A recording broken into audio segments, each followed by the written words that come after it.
Assalamualaikum warahmatullahi wabarakatuh. Karomah-karomahnya Abah Guru Zaini Abdul Ghani. Ketika beliau masih tinggal di kampung keraton, biasanya setelah selesai pembacaan maulid, beliau duduk-duduk dengan beberapa orang yang masih belum pulang sambil bercerita tentang orang-orang tua dulu yang isi cerita itu untuk dapat diambil pelajaran dalam meningkatkan amaliyah. Tiba-tiba beliau bercerita tentang buah rambutan, pada waktu itu masih belum musimnya, dengan tidak disadari dan diketahui oleh yang hadir beliau mengacungkan tangannya ke belakang dan ternyata di tangan beliau terdapat sebuah buah rambutan yang masak, maka heranlah semua yang hadir melihat kejadian akan hal tersebut. Dan rambutan itu pun langsung beliau makan. Ketika beliau sedang menghadiri selamatan dan disuguh jamuan oleh sahibul bait, maka tampak ketika itu makanan tersebut hampir habis beliau makan. Namun setelah piring tempat makanan itu diterima kembali oleh yang melayani beliau, ternyata makanan yang tampak habis itu masih banyak bersisa dan seakan-akan tidak dimakan oleh beliau. Pada suatu musim kemarau yang panjang, di mana hujan sudah lama tidak turun sehingga sumur-sumur sudah hampir mengering, maka cemaslah masyarakat ketika itu dan mengharap agar hujan bisa turun. Melihat hal yang demikian, banyak orang yang datang kepada beliau mohon minta doa beliau agar hujan segera turun, kemudian beliau lalu keluar rumah dan menuju pohon pisang yang masih berada di dekat rumah beliau itu, maka beliau goyang-goyangkanlah pohon pisang tersebut dan ternyata tidak lama kemudian, hujan pun turun dengan derasnya. Ketika pelaksanaan Hail Syekh Muhammad Arsyad yang ke-189 di dalam pagar Martapura, kebetulan pada masa itu sedang musim hujan sehingga membanjiri jalanan yang akan dilalui oleh Alimul Alamah Al-Arif Bila Asih Syekh Haji Muhammad Zaini Abdul Ghani menuju ke tempat pelaksanaan Hail tersebut. Hal ini sempat mencemaskan panitia pelaksanaan Hail tersebut, dan tidak disangka sejak pagi harinya jalanan yang akan dilalui oleh beliau yang masih digenangi air sudah kering, sehingga dengan mudahnya beliau dan rombongan melewati jalanan tersebut, dan setelah keesokan harinya jalanan itu pun kembali digenangi air sampai beberapa hari. Banyak orang-orang yang menderita sakit seperti sakit ginjal, usus yang membusuk, anak yang tertelan peniti, orang yang sedang hamil dan bayinya jungkir serta meninggal dalam kandungan ibunya, semuanya ini menurut keterangan dokter harus dioperasi. Namun keluarga mereka pergi minta doa dan pertolongan. Alimul Alamah, Arif Bila Asih Syekh Muhammad Zaini Abdul Ghani, dengan air yang beliau berikan kesemuanya dapat tertolong dan sembuh tanpa dioperasi. Ada beberapa kitab karya tulis beliau adalah 1. Risalah Mubarakah 2. Manaqib Asih Syekh As-Sayyid Muhammad bin Abdul Karim Al-Qadiri Al-Hasani As-Samman Al-Madani 3. Ar-Risalatun Nuraniyah fi Syarhit Tawasulatis Samaniyah 4. Nubzatun fi Manaqibil Imamil Masyhur bil Ustazil Azam Muhammad bin Ali Ba'alwi Wasiat Tuan Guru KH Muhammad Zaini Abdul Ghani 1. Menghormati ulama dan orang tua. 2. Baik sangka terhadap muslimin. 3. Murah hati. 4. Murah harta. 5. Manis muka. 6. Jangan menyakiti orang lain. 7. Mengampunkan kesalahan orang lain. 8. Jangan bermusuh-musuhan. 9. Jangan tamak, serakah. 10. Berpegang kepada Allah, pada qabul segala hajat. 11. Yakin keselamatan itu pada kebenaran. Wasiat Guru Sekumpul. Renungan untuk bangsaku. Dari hari ke hari, bangsa Indonesia terpuruk dan terus terpuruk. Bencana yang seakan silih berganti, susul-menyusul dengan mewabahnya berbagai penyakit mematikan, seakan tak bosan menghampiri bangsa ini. Sementara perubahan yang diharapkan terjadi di berbagai bidang kehidupan, bukannya membawa ke arah perbaikan, sebaliknya makin memperburuk kondisi bangsa, menyulitkan dan menambah penderitaan rakyat, terutama mereka yang berada di strata bawah. Apa sekarang yang tidak sulit didapat rakyat? Jika dulu hanya minyak tanah yang harus antre, kini solar yang sebagian besar untuk industri dan membantu menggerakkan roda perekonomian, disusul premium, bensin, yang dibutuhkan secara langsung oleh lebih 50% masyarakat garis bawah bahkan hampir 100% masyarakat Indonesia secara tidak langsung bergantung pada bensin garis bawah juga semakin langka dan sulit didapat. Jika minyak tanah yang sulit, silakan bilang itu hanya untuk masyarakat menengah bawah. Tapi jika kemudian kelangkaan BBM itu juga terjadi pada kalangan industri dan kemudian masyarakat menengah ke atas, apakah ini artinya sebuah indikasi bangsa ini menuju pada pemerataan kemiskinan?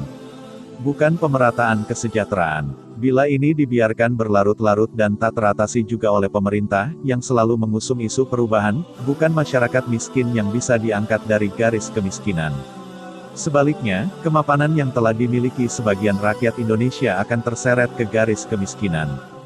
Jangan heran, angka kemiskinan yang harusnya ditekan, kini malah membengkak. Apa sebenarnya yang terjadi pada bangsa ini? Mengutip bait lagu Ebit G.A.D, mungkin Tuhan sudah bosan melihat tingkah kita yang selalu salah dan bangga dengan dosa-dosa ini bisa jadi renungan bagi kita semua. Mungkin bencana yang datang bertubi-tubi ini sebenarnya teguran dari Yang Maha Kuasa. Runut saja tingkah pola elit bangsa kita selama ini. Bangsa ini memang banyak tingkah dan bergelimang dosa, tak ada lagi rasa malu terhadap kesalahan yang dibuat. Sikap, tindakan, keputusan, maupun kebijakan yang diambil lebih mendasarkan pada ego pribadi, kepentingan sendiri, kelompok dan golongan.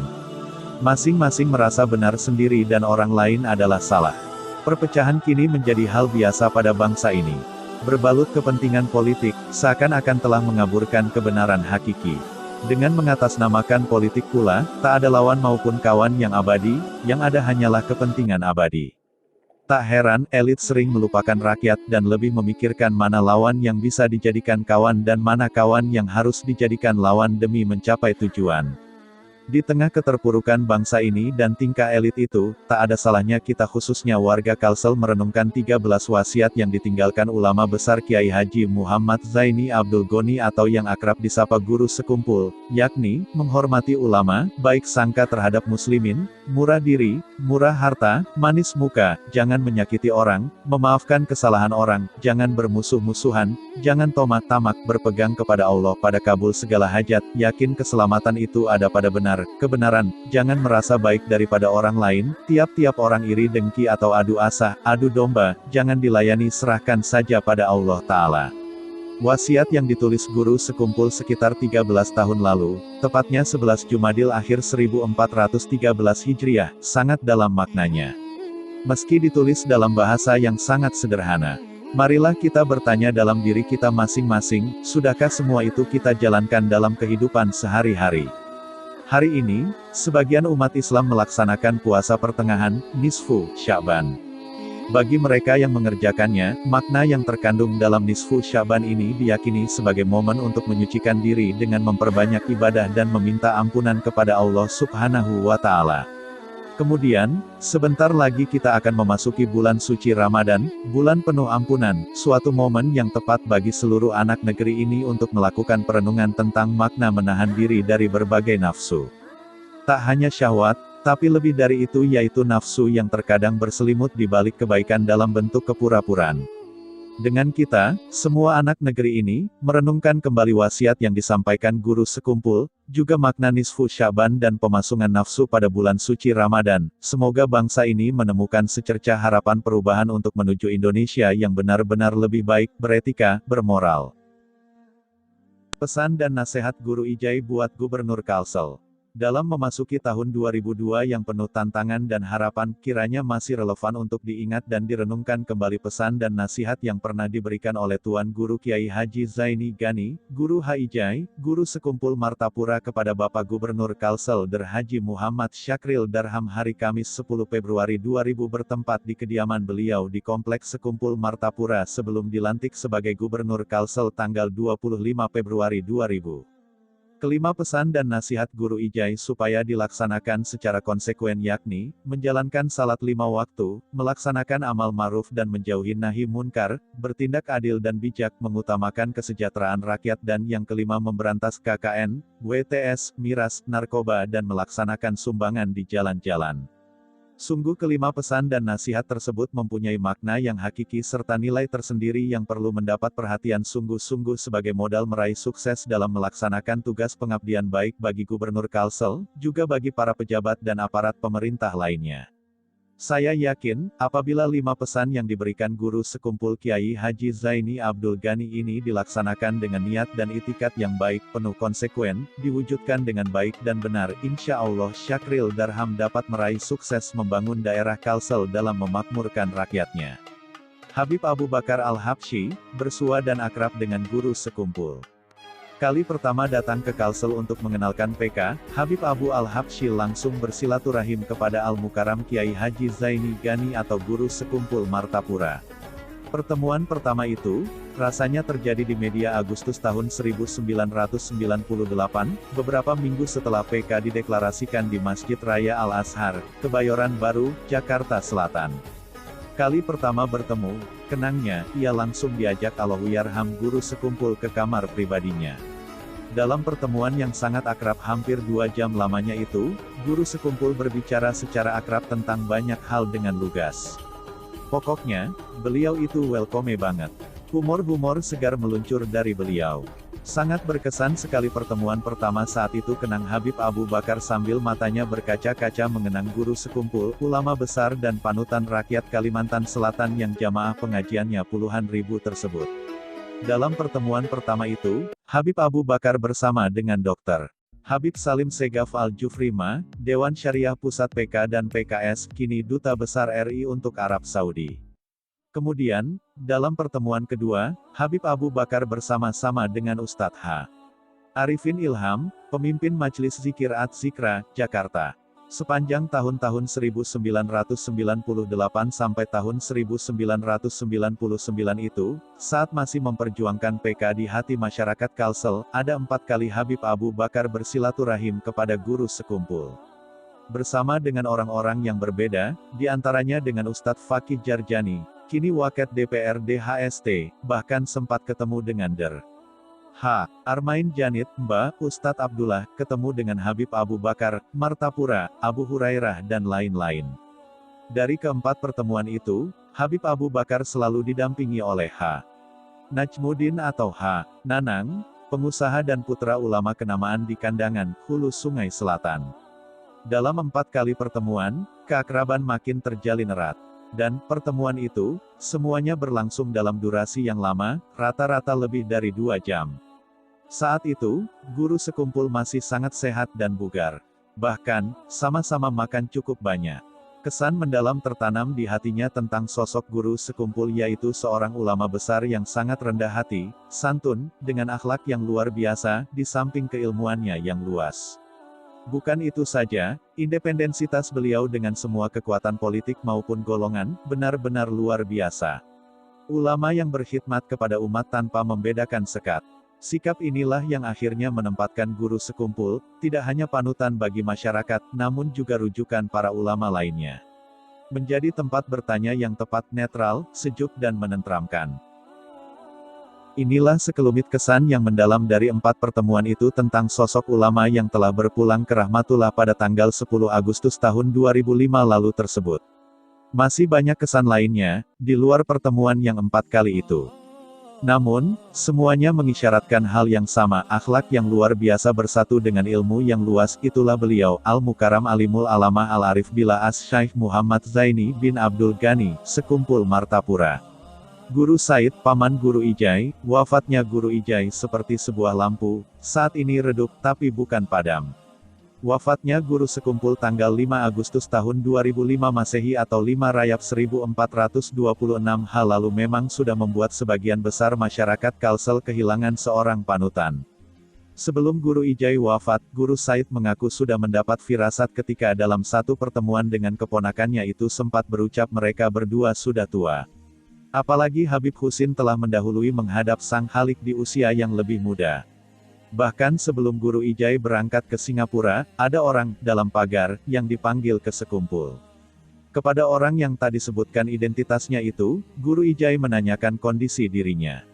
Tak lama setelah itu, ulama karismatik yang juga ayah angkat penyanyi Krisya itu berangkat ke negeri Singa sampai akhirnya meninggal dunia. Ketua MUI Daerah Kalimantan Selatan Prof. Der. HM. ASYWADIE Syukur, LC, sejak kecil sudah jadi panutan. Kepergian Alimul Alama Asy Syekh Muhammad Zaini Abdul Ghani atau guru sekumpul ke Pangkuan Ilahi, Rabu, 10:08 pagi, membuat banyak orang merasa kehilangan. Banyak kesan yang diingat, terutama orang-orang yang pernah dekat dengan ulama karismatik ini. Guru sekumpul, dalam ingatan masa kecil Ketua Umum Majelis Ulama Indonesia, MUI, Daerah Kalimantan Selatan Prof. Der HM Aswadi Syukur LC, adalah insan panutan. Tuan guru ini sejak kecil sudah tampak sebagai manusia panutan, sebab tidak banyak bicara tetapi selalu ceria. Kalaupun bicara, tidak mengeluarkan suara nyaring, tetapi sederhana, kata Ashwadi. Di masa kecil Tuan Guru Sekumpul dan Ashwadi Syukur sama-sama tinggal di Sungai Jingah. Sama-sama sebagai teman sepergaulan, namun setelah masuk sekolah masing-masing disibukkan dengan kegiatan belajar. Guru Sekumpul sekolah di PGA Banjarmasin, kemudian Darussalam Martapura, pesantren di Jombang dan kembali ke Martapura mengajar di pesantren Darussalam, kenang Ashwadi.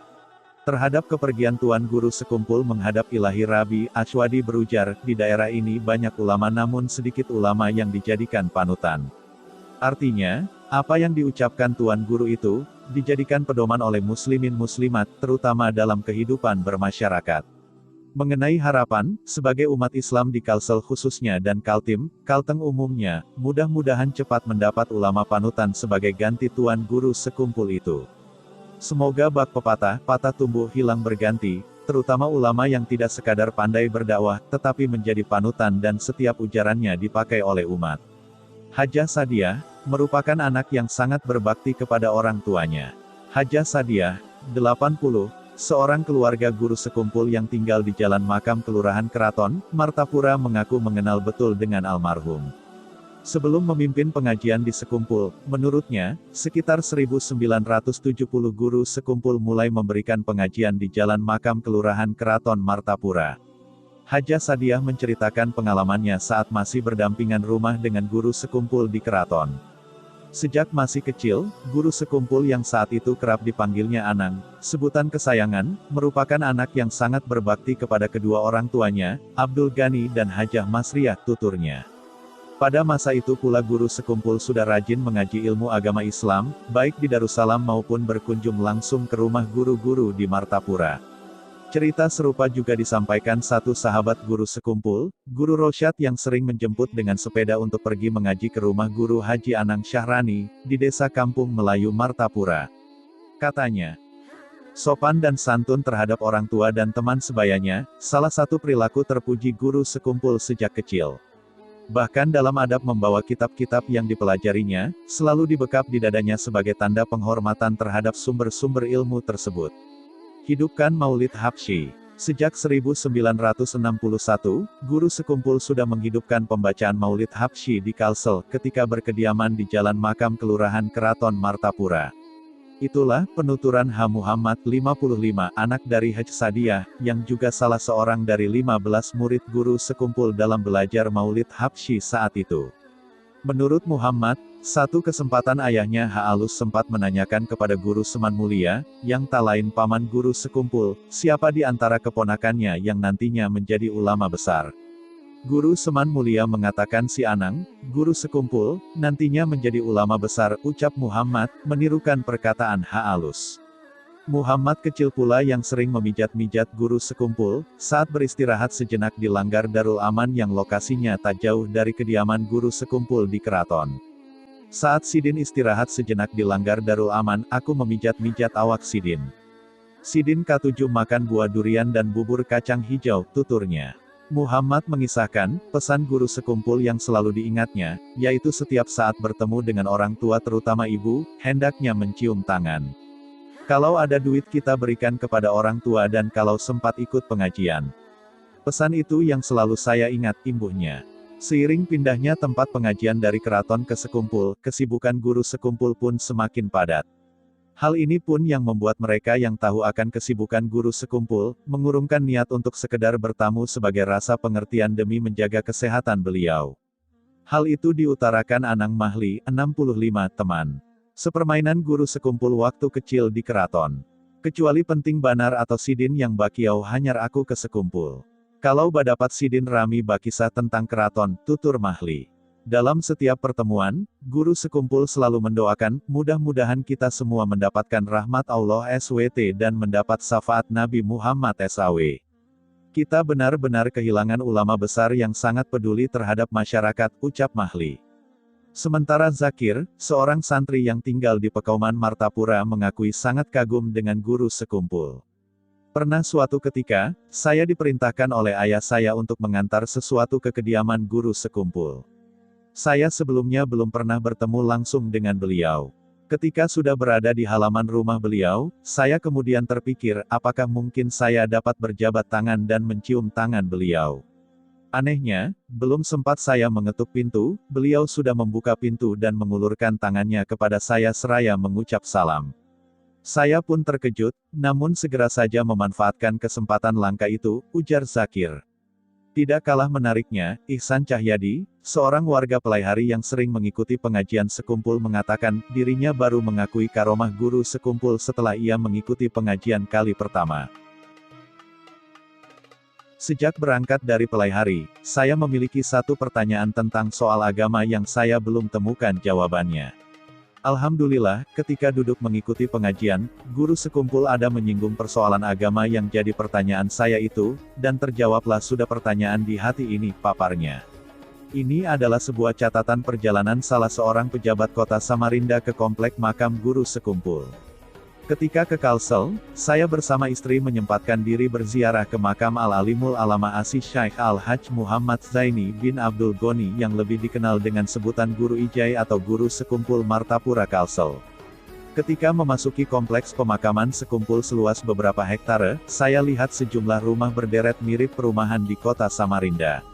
Di antara pemiliknya ternyata warga Samarinda, yakni Haja Fatimah atau Haja Timah, warga Air Putih Samarinda Ulu dan almarhum Haji Syahril, pengusaha bahan bangunan di Jalan Kebaktian Kelurahan Sungai Pinang Dalam. Di sekumpul saat itu tak terlihat seorang pun pengemis, seperti di makam Syekh Muhammad Arsyad Al-Banjari atau Datuk Kalampayan atau makam Abdullah orang tua Muhammad Arsyad di Lok Gabang Kecamatan Astambul, juga di makam Sunan-Sunan di Jawa. Penjual kembang juga tak terlihat. Parkir mobil dan motor tak dipungut bayaran. Begitu juga menaruh sandal dan sepatu. Hal seperti sangat berbeda dari biasanya.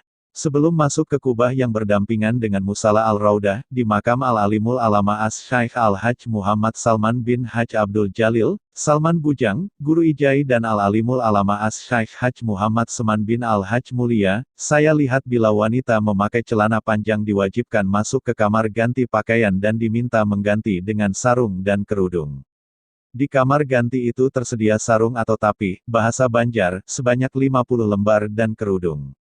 Juga disediakan beberapa kotak popok bayi untuk peziarah yang membawa bayi. Kubah yang saya masuki itu berukuran sekitar 800 meter persegi, terdapat tirai warna kuning yang memisahkan peziarah pria dan wanita. Di kubah pria, saya saksikan pengunjung yang membaca surat Yasin dan bacaan lainnya yang pahalanya dihadiahkan kepada Salman Bujang, Guru Ijai dan Seman. Setelah itu, saya melihat mereka antre cukup panjang menuju ketiga makam dan di depan ketiga makam berdoa, kemudian mengusap dengan tangan nisan plus menciumnya. Saya yang menyaksikan perilaku peziarah tersebut hanya diam 1000 bahasa. Saya tak mampu melakukan serupa fanatisme terhadap guru sekumpul, Salman Bujang dan Seman. Demikianlah sekilas profil singkat guru sekumpul di antara karamah dan kekuasaan Tuhan yang ditunjukkan kepada diri seorang hamba yang dikasihinya. Semoga yang sedikit ini bermanfaat bagi siapa saja yang membacanya. Semoga kisah ini dapat menambah ilmu dan kecintaan kita kepada para aulianya Allah, yang masih ada ataupun sudah meninggal.